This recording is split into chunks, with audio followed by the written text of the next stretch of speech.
नमस्कार, न्यूज 18 पंजाब हरियाणा हिमाचल देख रहे हैं आप। मैं हूं अमृत वर्दी। बुलेटिन की शुरुआत करते हैं हरियाणा में निकाय चुनाव के साथ, जिसके लिए आज वोटिंग होने जा रही है। जी हां, 8 बजे वोटिंग शुरू होगी। 3 निगम, 1 परिषद और 3 पालिकाओं के लिए मतदान होगा। 7 निकायों में कुल 137 वार्डों के लिए ये मतदान होगा और सुबह 8 बजे ये प्रक्रिया शुरू हो जाएगी, जो शाम के 5 बजे तक जारी रहेगी। 5:30 बजे तक मतदान होगा। 130 संवेदनशील और 145 अति संवेदनशील मतदान केंद्र बनाए गए हैं और 30 दिसंबर को इन चुनाव के नतीजे आ जाएंगे। और आपको ये बात भी बता दें कि कोरोना के मरीज भी मतदान कर सकेंगे, उनके लिए भी खास तौर से इंतजाम अलग से किए गए हैं। तो हरियाणा में निकाय चुनाव के लिए वोटिंग आज होगी। इसके बीच में जो मुख्यमंत्री मनोहर लाल खट्टर है, उन्होंने भी प्रदेशवासियों से ये कहा है कि ज्यादा से ज्यादा वोटिंग की जाए, अपने मत का इस्तेमाल जो है वो किया जाए।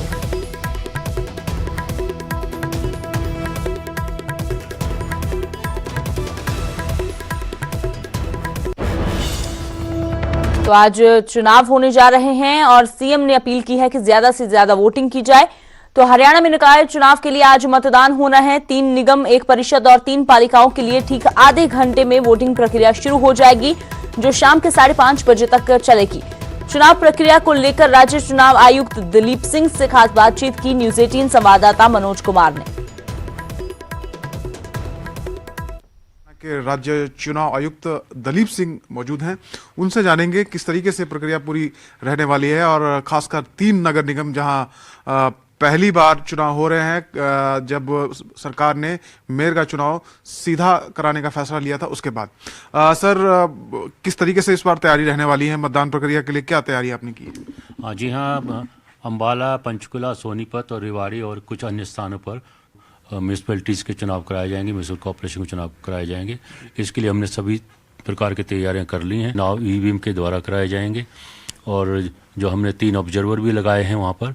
एक पुलिस के ऑब्जर्वर हैं, एक IAS अधिकारी हैं, एक एक्साइज के अधिकारी हैं, जिनकी ड्यूटी है कि वो अपने अपने इलाके का दौरा करेंगे और ये इंश्योर करेंगे कि किसी भी प्रकार की कोई अप्रिय घटना ना हो। डिप्टी कमिश्नर और SP जो हैं, उन्होंने भी अपनी पूरी सख्ती से काम करना शुरू कर दिया है। और जो कल जो है हम जो चुनाव होगा तो उसमें कोविड की जो भी गाइडलाइंस है उसके बारे में भी बात करेंगे। क्योंकि सर, आपने जैसा जिक्र किया कि कोविड का दौर चल रहा है, तो क्या एहतियात बरती जाएंगी? जो मतदान केंद्र हैं वहां पर क्या इंतजाम आपने किए हैं? मतदान के लिए जो है हमने कोविड-19 की डिटेल गाइडलाइंस जारी की हैं, जिनके कुछ महत्वपूर्ण जो पहलू मैं आपको बता सकता हूँ। जैसे कि हर पोलिंग बूथ पे ऊपर ये सुनिश्चित करेंगे हम कि सोशल डिस्टेंसेस है और जो भी वहाँ पे आ रहा है, चाहे मतदाता है, चाहे पुलिसकर्मी है या कोई हो रहा है, उसमें मास्क का प्रयोग करे। और इसके अतिरिक्त जब वो मतदाता वहाँ पर पहुँचेगा तो वहाँ पे सैनिटाइजर्स का उपलब्ध है, वहाँ पे वाटर पानी के इंतजाम किया हुआ है, PPE किट्स का किया हुआ है, ग्लव्स का किया हुआ है। और हर व्यक्ति जो भी पोलिंग बूथ के अंदर आएगा उसका थर्मल स्कैनिंग से उसका जो टेम्परेचर रिकॉर्ड किया जाएगा और अगर ये पाया जाता है कि उसका टेम्परेचर ज़्यादा है या कोविड के कुछ और लक्षण है तो उसको घर भेज दिया जाएगा और उससे कहा जाएगा कि चुनाव के अंतिम घंटे में आके चुनाव वो मतदान करे। जैसे चुनाव कल सुबह 8 बजे शुरू होगा और 5:30 बजे तक चलेगा, लेकिन जो लास्ट का 1 घंटा है 4:30 से लेकर 5:30 तक, उसमें वो व्यक्ति वोट करेंगे जो कि कोविड से रिलेटेड हैं या उन्हें जिनका टेम्परेचर ज़्यादा है वो करने आएंगे। और उस वक्त जो है पूरा सैनिटाइज किया जाएगा। यहाँ तक कि जो EVM का बटन दबाने के लिए भी हम हर व्यक्ति को एक ग्लव्स देंगे, एक दस्ताना देंगे पहनने के लिए प्लास्टिक का, ताकि वो जब उसको बेझिझक होकर बटन को प्रेस कर सके। तो राज्य चुनाव आयुक्त लोगों से अपील कर रहे हैं कि वो ज्यादा संख्या में आए, मतदान करें और जो शहरी स्थानीय निकाय चुनाव हैं इसमें बढ़ चढ़कर जो मतदान का फीसदी है उसको बढ़ाने का काम करें। तो देखना होगा मतदान की प्रक्रिया किस प्रकार रहेगी। राज्य चुनाव आयोग ने इसकी पूरी तैयारी कर ली है। पंचकुला से कैमरामैन अशोक बेनीवाल के साथ मनोज कुमार, न्यूज 18। तो थोड़ी ही देर में वोटिंग की प्रक्रिया शुरू होने वाली है। कैसी तैयारियां की गई हैं, सीधा रुख करते हैं पंचकुला से। मेरे सहयोगी जुड़े हैं और सोनीपत से नितिन अंतिल। तो पहले मनोज का रुख करते हैं। तो मनोज, कुछ ही समय बचा है, कुछ ही पलों में जो वोटिंग की प्रक्रिया है वो शुरू हो जाएगी। फिलहाल कैसी तैयारियां की गई हैं? चुनाव आयोग की ओर से और प्रशासन की ओर से कैसी सुरक्षा के लिए तैयारियां की गई हैं? और एक बात जानना चाहेंगे, कैसे कहा गया है कोरोना मरीज भी जो है वो अपने मत का इस्तेमाल कर सकते हैं, तो उनके लिए क्या खास इंतजाम किए गए हैं? बिल्कुल, देखिए अमृत, हरियाणा में आज करीब 6 निकायों, माफ कीजिएगा 7 निकायों के लिए चुनाव हो रहे हैं, जिसमें 3 नगर निगम पंचकुला, अंबाला और सोनीपत, इसके अलावा 3 नगर पालिका उकलाना, धारूहेड़ा और सांपला, इसके अलावा रेवाड़ी नगर परिषद के लिए भी वोट डाले जाएंगे। और इस वक्त हम पंचकुला के वार्ड नंबर 11 में हैं, जहां इस वक्त मॉक पोल चल रहा है। दरअसल 8 बजे से 5:30 बजे तक मतदान की प्रक्रिया रहेगी, लेकिन मतदान से पहले जो एक तैयारी होती है, चुनाव के जो ड्यूटी में जो लगे कर्मचारी हैं वो अपनी तैयारियों को दुरुस्त करते हैं और इस प्रक्रिया को मॉक पोल कहा जाता है। इस वक्त देखिए जो ईवीएम है उसको खोलकर और बाकायदा जो फाइनल टच है वो इस वक्त दिया जा रहा है। तमाम जो कर्मचारी हैं वो ड्यूटी पर मौजूद हैं और आप देखेंगे कि किस तरीके से यहाँ पर सैनिटाइजेशन की जो व्यवस्था है वो की गई है, मास्क रखे हुए हैं और बाकायदा ये व्यवस्था भी इस बार की गई है कि ईवीएम में जो लोग वोट कास्ट करने जाएंगे उससे पहले उनको ग्लव्स दिए जाएंगे ताकि जो कोरोना का कहर है उसको रोका जा सके और उसका जो संक्रमण है उसको फैलने से बचाया जा सके। और इसलिए जो लोग मास्क लगाकर आने की जो अपील है वो की गई है, लेकिन जो नहीं आएंगे उनके लिए यहाँ पर मास्क भी उपलब्ध कराया गया है। मास्क के साथ साथ यहाँ पर सैनिटाइजर भी रखा हुआ है। और देखिए यहाँ जहाँ पर मैं खड़ा हूँ करीब 5 बूथ बनाए गए हैं। ये वार्ड नंबर 11 है और हर जो बूथ है उसके अंदर इस वक्त मॉक पोल की प्रक्रिया चल रही है। और अगर बात करें अमृत पूरे हरियाणा की, तो पूरे हरियाणा में इस वक्त करीब 137 जो वार्ड हैं उनके लिए आज मतदान रहेगा। पंचकुला, अंबाला और सोनीपत में 20-20 वार्ड हैं और कुल 137 वार्डों पर जो मतदान है वो होगा। 575 कैंडिडेट यहाँ पर मैदान में है और करीब 56 जो कैंडिडेट हैं, क्योंकि सीधा चुनाव इस बार मेयर का हो रहा है, पहली बार पंचकुला में कम से कम हम कह सकते हैं ये नियम बनने के बाद पहला चुनाव हो रहा है, तो 56 के करीब जो मेयर के कैंडिडेट या अध्यक्ष के कैंडिडेट हैं वो इस वक्त मैदान में हैं। हरियाणा में करीब 130 सेंसिटिव और 145 हाइपर सेंसिटिव बूथ भी बनाए गए हैं। सुरक्षा की जिम्मेवारी हरियाणा पुलिस के कांधों पर है।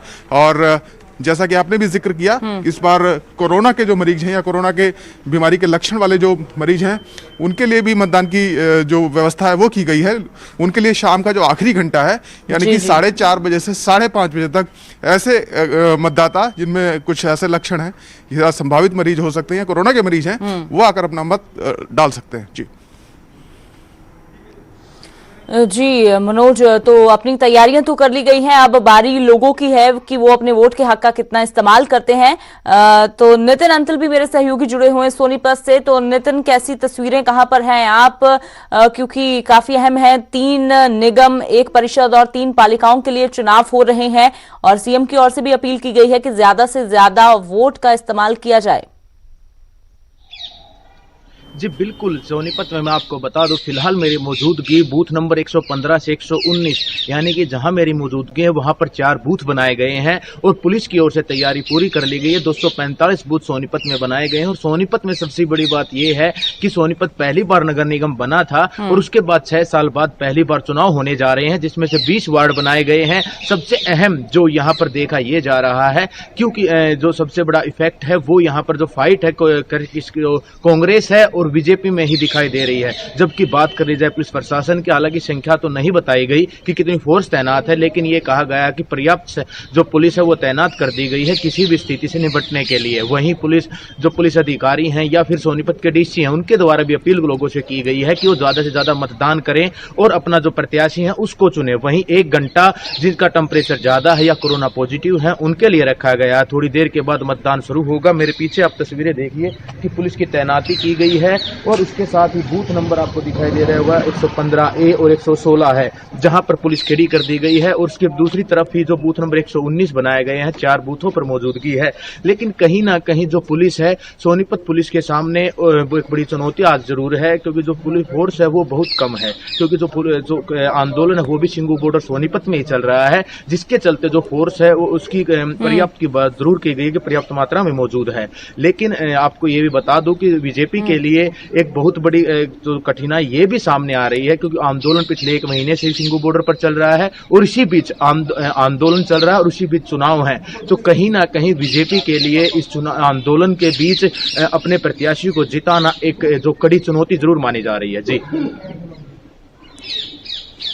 बिल्कुल नितिन, तो फिलहाल चुनौती तो है कोरोना काल में इस तरह चुनाव होना, काफी समय के बाद पहली बात तो ऐसे चुनाव हो रहे हैं, तो ऐसे में प्रशासन के लिए भी एक बड़ी चुनौती है कि किस तरह से इस प्रक्रिया को पूरा करवाया जाए। फिलहाल शुक्रिया नितिन इस तमाम जानकारी के लिए। मनोज, आपका भी शुक्रिया ये तस्वीरें दर्शकों के साथ साझा करने के लिए। तो अब से कुछ ही जो 20 मिनट के बीच में प्रक्रिया शुरू हो जाएगी वोटिंग के लिए, और आज जो प्रक्रिया शुरू होगी, आज जो वोटिंग की जाएगी 30 दिसंबर को उसके नतीजे आएंगे। 3 निगम, 1 परिषद और 3 पालिकाओं के लिए मतदान होने जा रहा है।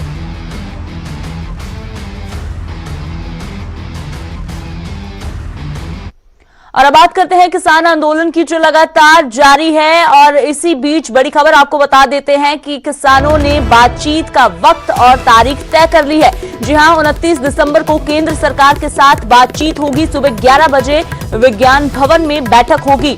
तो किसानों ने बातचीत के लिए हां कर दी है। तारीख जो सरकार की ओर से मांगी जा रही थी वो तारीख भी दे दी है, समय भी बता दिया है। लेकिन आपको बड़ी बात बता दें कि किसानों ने बातचीत के लिए 4 सूत्रीय एजेंडा भी तैयार कर लिया गया है और साफ कर दिया गया है कि इन्हीं एजेंडों पर अगर बात होगी तो किसान बातचीत करेंगे। कृषि कानून को रद्द किया जाए, एक तो ये बात फिर से किसानों ने दोहरा दी है। विद्युत संशोधन विधेयक 2020 में जरूरी बदलाव पर चर्चा हो, एमएसपी की कानूनी गारंटी और प्रावधान पर चर्चा हो। और किसानों की ओर से अब जो तारीख तय की गई है, अब उस पर सरकार का क्या रुख रहता है, और खासतौर पर जो 4 सूत्रीय एजेंडा किसानों की ओर से बनाया गया है उसको लेकर सरकार क्या अपना प्रतिक्रम देती है, किस तरह से चर्चा होती है, और ये मीटिंग में क्या कुछ बातचीत होती है, ये देखना काफी अहम है। क्योंकि इसके साथ ही किसानों ने अपना एक्शन प्लान भी जो है वो तैयार कर लिया गया है। क्योंकि अगर ये बातचीत नहीं बनती तो अगले दिनों में किसान जो है वो अपना संघर्ष और भी तेज करने वाले हैं। ये है कि किसानों के प्रतिनिधियों और भारत सरकार के बीच अगली बैठक 29 दिसंबर 2020 ट्यूसडे है, मंगलवार 29 दिसंबर 2020 को सुबह 11 बजे आयोजित की जाए। 3 केंद्रीय कृषि कानूनों को रद्द या निरस्त करने के लिए अपनाए जाने वाली क्रियाविधि, मोडेलिटीज क्या हो रिपील करने के लिए एजेंडा आइटम नंबर 1।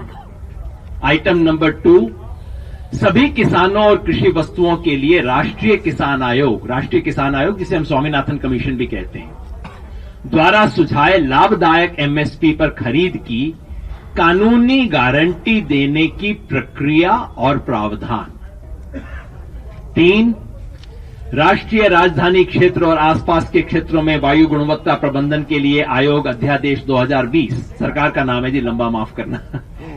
इसमें ऐसे संशोधन जो अध्यादेश के दंड प्रावधानों से किसानों को बाहर करने के लिए जरूरी हैं। ये पराली वाला जो मामला है उसमें किसानों पे पेनल्टी का जो प्रोविजन है उसको इससे कैसे बाहर किया जाए, ये आइटम नंबर 3। और चौथा आइटम है किसानों के हितों की रक्षा के लिए विद्युत संशोधन विधेयक 2020 के मसवदे में जरूरी बदलाव। इलेक्ट्रिसिटी बिल जो है उसका क्योंकि ड्राफ्ट है, उसमें किसानों के इंटरेस्ट को कैसे प्रोटेक्ट किया जाए, उसमें क्या मॉडिफिकेशन हो, ये 4 हम एजेंडा चाहते हैं और इसी सीक्वेंस में चाहते हैं। यानी कि आइटम नंबर 1 रिपील करने की मॉडेलिटीज डिस्कस करेंगे। और बात करते हैं हिमाचल सरकार की, जिसके 3 साल का कार्यकाल पूरा हो गया है। इस मौके पर मुख्यमंत्री जयराम ठाकुर से खास बातचीत की हमारे सहयोगी प्रदीप ठाकुर ने। के साथ इस वक्त मौजूद हैं मुख्यमंत्री जयराम ठाकुर। सर, सबसे पहले आपको अग्रिम बधाई कि आप 3 साल का कार्यकाल पूरा करने जा रहे हैं। जी धन्यवाद, थैंक यू। सर, पहला सवाल ये है कि कैसा रहा ये कार्यकाल। इस दौरान कोविड-19 जैसी स्थिति भी पैदा हुई, एक पेंडेमिक जिसने पूरी दुनिया को हिला दिया। कितनी चुनौतियां भरा ये कार्यकाल, इसको आप मानते हैं? स्वाभाविक रूप से कोविड जैसी महामारी जिसने पूरे विश्व को प्रभावित किया और उससे हिमाचल प्रदेश भी प्रभावित हुआ है, ये बहुत बड़ा संकट। और मैं इस बात को कह सकता हूं कि पूर्व की किसी भी सरकार को इस ऐसे संकट के दौर में से नहीं गुजरना पड़ा जिस दौर से हम गुजरे हैं। लेकिन फिर भी मुझे इस बात का संतोष है कि कोविड को मैनेज करने की स्थिति में भी हम अब काफी हद तक हम कामयाब हो रहे हैं। दूसरे, ऐसे संकट में हिमाचल प्रदेश में विकास ना रुके, विकास चलता रहे, हर क्षेत्र में विकास हो, विकास को गति मिले, उस बात को भी सुनिश्चित करने के लिए जो हमने काम की शुरुआत की है उसके भी परिणाम हमारे सामने आए। और इसलिए मैं कह सकता हूं कि कोविड के चलते भी हिमाचल प्रदेश में हमने 3,000 करोड़ रुपए से ज्यादा के इनॉग्रेशन, फाउंडेशन स्टोन वर्चुअली और जाकर के फिजिकली भी जाकर के जो हमने किए हैं, वो इस बात का बहुत बड़ा उदाहरण है कि हिमाचल प्रदेश में विकास को नहीं रुकने दिया गया। सर, आपको क्या लगता है कि जिस तरह से एक साल करीब करीब बर्बाद हो गए हैं, जो काम कुछ नए हो सकते थे वो नहीं हो पाए हैं, अब 2 साल का ही कार्यकाल बचा है, तो ज़्यादा तेजी के साथ काम होना चाहिए, उसको किस तरह से ये चुनौतियां जो है उनको पार पाएंगे? स्वाभाविक है, इसमें जो काम हम करते थे, जैसे पहले होता था, हम जाते थे, बड़ी संख्या में लोगों का मिलना होता था, समस्याओं के समाधान की दृष्टि से प्रयास होते थे, विकास कार्यों को जो करने के लिए लोग जो है उसमें अपना पार्टिसिपेशन खूब अच्छी तरह से देते थे। इन सारी चीज़ों में बाधाएं तो आई हैं, लेकिन फिर भी उसके बावजूद भी हिमाचल प्रदेश में चाहे कोई सेक्टर है, हमने हर सेक्टर में आगे बढ़ करके जो है इस संकट में भी काम किया। और उसके साथ साथ में जहां कर्मचारी हैं, कर्मचारियों को कहीं भी एक दिन की भी सैलरी उनकी नहीं रोकी गई, डिले नहीं की गई। ये एक मुझे लगता है, चाहे पेंशनर हैं, पेंशन होल्डर्स हैं, उनकी भी पेंशन नहीं रोकी गई। ये बहुत चीज़ें ऐसी हैं जिनके कारण जो है हिमाचल प्रदेश में कोरोना के इस असर के दौरान भी काम चलने दिया गया। और बहुत सारे जो डेवलपमेंट के प्रोजेक्ट्स हमारे हैं उनको थोड़ी वक्त के लिए प्रभावित जरूर हुए, लेकिन उसके बाद अनलॉक फेज के बाद उनको गति दी गई है। न्यूज़ 18 के लिए कैमरामैन रोशन शर्मा के साथ प्रदीप ठाकुर, शिमला।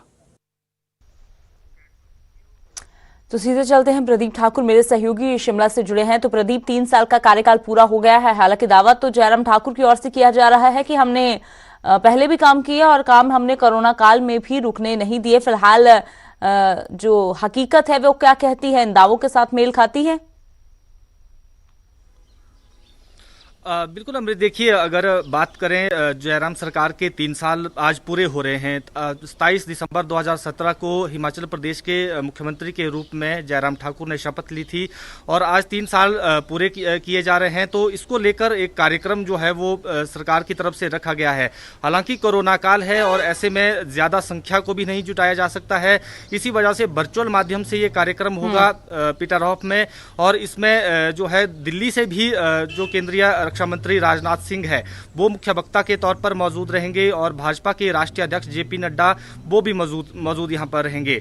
कुल मिलाकर जिस तरह से मुख्यमंत्री जयराम ठाकुर दावा कर रहे हैं कि सरकार ने विकास किया है, चाहे वो 2 साल पहले थे और अब 1 साल कोरोना काल का। हालांकि ये भी इनकी तरफ से कहा जा रहा है कि 1 साल में कोरोना की वजह से वो कई काम नहीं कर पाए हैं। यही वजह है कि विकास के कुछ काम वो रुके भी, लेकिन फिर भी वर्चुअल माध्यम से काम करने की कोशिश की गई है। हालांकि अब देखना यह होगा कि 3 साल का कार्यकाल कैसा रहा है और इसका रिजल्ट भी कह सकते हैं कि सरकार को जल्द ही मिलेगा, क्योंकि हिमाचल प्रदेश में पंचायती राज चुनाव हो रहे हैं। लोग कितनी ज्यादा संख्या में भाजपा से जुड़े लोगों को, भाजपा की विचारधारा से जुड़े लोगों को जिताकर भेजते हैं, उसमें सरकार को जरूर इस बात का रिजल्ट मिलेगा। और आत्मनिरीक्षण का भी और आत्ममंथन का भी वो अवसर होगा, क्योंकि कहते भी हैं कि हिमाचल प्रदेश में जो पंचायती राज चुनाव है वो एक तरह का सेमीफाइनल होते हैं विधानसभा चुनाव का।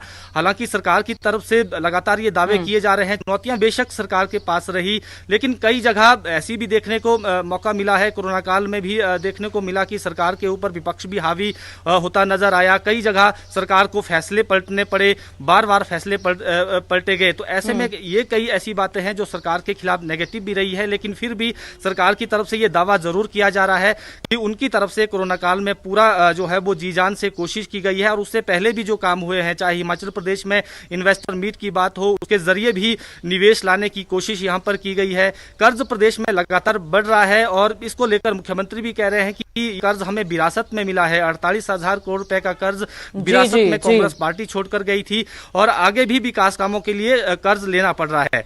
लेकिन फिर भी सरकार कोशिश कर रही है कि कम कर्ज लिया जाए और पिछला कर्ज चुकाया जाए, क्योंकि प्रदेश की आर्थिक स्थिति जो है वो ठीक नहीं है। बिल्कुल प्रदीप, तो सरकार दावे कर रही है कि हमने विकास किया है, जबकि विपक्ष कह रहा है कि जो पिछले 3 साल में हिमाचल का हाल हुआ वो पहले वैसा नहीं था। शुक्रिया प्रदीप फिलहाल इस तमाम जानकारी के लिए। तो आज 3 साल का कार्यकाल पूरा होने पर एक जो समागम करवाया जा रहा है, वर्चुअल तरीके से इस समागम को किया जाएगा और रक्षा मंत्री राजनाथ सिंह भी इसका हिस्सा बनेंगे।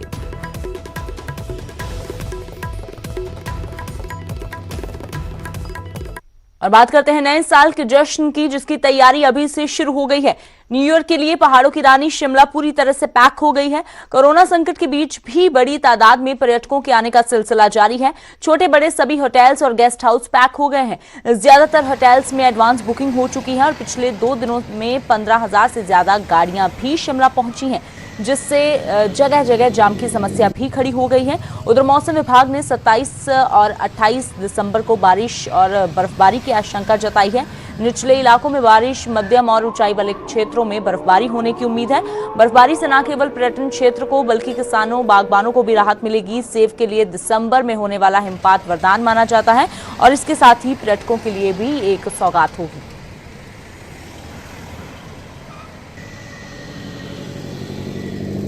मौसम विभाग के मुताबिक 27 और 28 दिसंबर को मौसम खराब रहेगा। 28 दिसंबर को ऊंचाई वाले स्थानों पर बर्फबारी होगी। न्यू ईयर आने वाला है, क्रिसमस बीत गया है, इसी के चलते पहाड़ों की रानी में जो है पर्यटकों की आमद बढ़ गई है। अभी इस वक्त हम जो है मिट्टी टनल के पास खड़े हैं। ये तस्वीरें हम आपको दिखाते हैं कि किस तरह से यहाँ पर जो है आमद बढ़ी है। बाहर से जो है गाड़ियाँ काफ़ी संख्या में पहुँच रही हैं, पर्यटक काफ़ी संख्या में यहाँ पर पहुँच रहे हैं। और जिस तरह से क्रिसमस के दिन ये भीड़ देखी गई थी, वो जो भीड़ है अभी भी आपको नज़र आ रही है। सुबह शाम जो है हर वक्त ट्रैफिक जो है लग रहा है, जगह जगह जो है ट्रैफिक जाम हो रहा है और यहाँ पर हज़ारों गाड़ियाँ जो है रोज़ाना पहुँच रही है। पर्यटन विभाग के अनुसार शहर में जो है होटल लगभग फुल है। एडवांस बुकिंग पहले ही हो गई थी और करीब करीब 90% से ज़्यादा होटल जो है फुल है और ये पर्यटकों की जो संख्या है अभी और बढ़ने की उम्मीद है। जिस तरह से मौसम विभाग का पूर्वानुमान है, शायद बर्फ़ के दीदार यहाँ पर होंगे और जाहिर सी बात है न्यू ईयर आने वाला है और न्यू ईयर को सेलिब्रेशन यहाँ पर खास रहती है। लेकिन कोरोना के बीच जो है पाबंदी बहुत ज़्यादा है और रात को डीजे पार्टी का आयोजन नहीं किया जा सकता। रात को 10 बजे से लेकर सुबह 6 बजे तक यहाँ पर कर्फ्यू रहता है और यहाँ पर राजधानी शिमला कोरोना के बीच इस न्यू ईयर के जश्न के लिए पूरी तरह से तैयार है। कोरोना के बीच ही इस बार भी न्यू ईयर का जश्न मनाया जाएगा और यहाँ पर पर्यटकों की संख्या जो है बढ़ती ही जाएगी। शिमला से कैमरा सहयोगी दीपक राणा के साथ रणवीर सिंह, न्यूज़ 18 हिमाचल।